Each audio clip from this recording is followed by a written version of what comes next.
Battery চালিত রিক্সাগুলো অবৈধ রিক্সা, এরা ঢোকাতে আমাদের রুটি রুজি একদমই বন্ধ হয়ে গেছে। 1 থেকে 150 টাকা ইনকাম করি, 60 টাকা রিক্সা ভাড়া দিয়ে আমরা পেটে দুটি ভাত জোটাইতে পারছি না। আমাদের রিক্সা যদি কাউ ডাক দেয় যে কাকা যাবেন, নিচের দিকে তাকাই বলে কি যে আহা কাকা আমার খুব তাড়া আছে, কিন্তু এত যে ব্যাটারি রিক্সা বাড়ছে, তার আমরা যে পাও চালিত রিক্সা আলা সারাদিন ইনকাম 1 থেকে 150 টাকা ইনকাম করি, 60 টাকা রিক্সা ভাড়া দিয়ে আমরা পেটে দুটি ভাত জোটাইতে পারছি না। কিন্তু কেন এত ব্যাটারি রিক্সা বাড়ছে?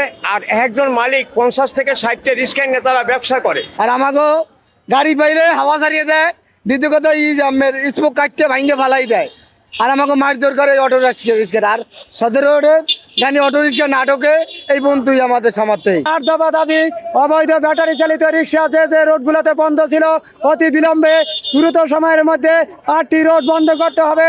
আমরা সিটি কর্পোরেশনে গতকাল চিঠি দিয়েছি, স্মারকলিপি সেনা প্রধানকে, জেলা প্রশাসনকে, বিভাগীয় কমিশনারকে। আমাদের কার্যকর দাবি না হওয়ার কারণে দীর্ঘ 1.5 বছর এই পেট্রোল চালিত রিক্সা আন্দোলন সংগ্রাম করে আসছে। সব মশার বিরুদ্ধে সুরক্ষা দিতে এলো বসুন্ধরা এক্সট্রিম অ্যারোসল, মশার বিরুদ্ধে এক্সট্রিম সুরক্ষা। আগেরই এই পুরানা দাবিগুলা 5ই আগস্টের পরে এই রাস্তাগুলা ব্যাটারি চালিত রিক্সাওয়ালারা দখলে নিছে। এর আগে কোনো মেয়র এদেরকে পারমিশন দেয় নাই বা এদের কোনো লাইসেন্স নাই। এই ব্যাটারি চালিত রিক্সাগুলো অবৈধ রিক্সা, এরা ঢোকাতে আমাদের রুটি রুজি একদমই বন্ধ হয়ে গেছে। আমরা 150 টাকাও ভাড়া মারতে পারি না।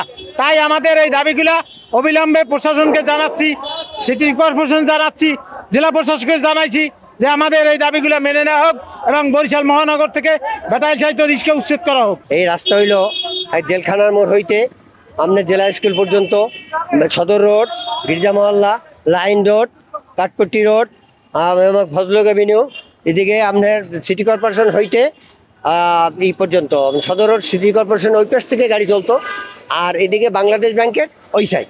এই আমাদের দাবি, যদি এই দাবি না মানা হয় আমরা কঠোরভাবে এর ব্যবস্থা আমরা করব। আজকে আমাদের এই দাবি নিয়েই আমরা দাঁড়াইছি রাস্তায়, যে আমরা এই দাবি পূরণ হবে, আর যদি পূরণ না হয় তাহলে আমরা এর পরবর্তীতে অনেকভাবে কঠোর ব্যবস্থা করব।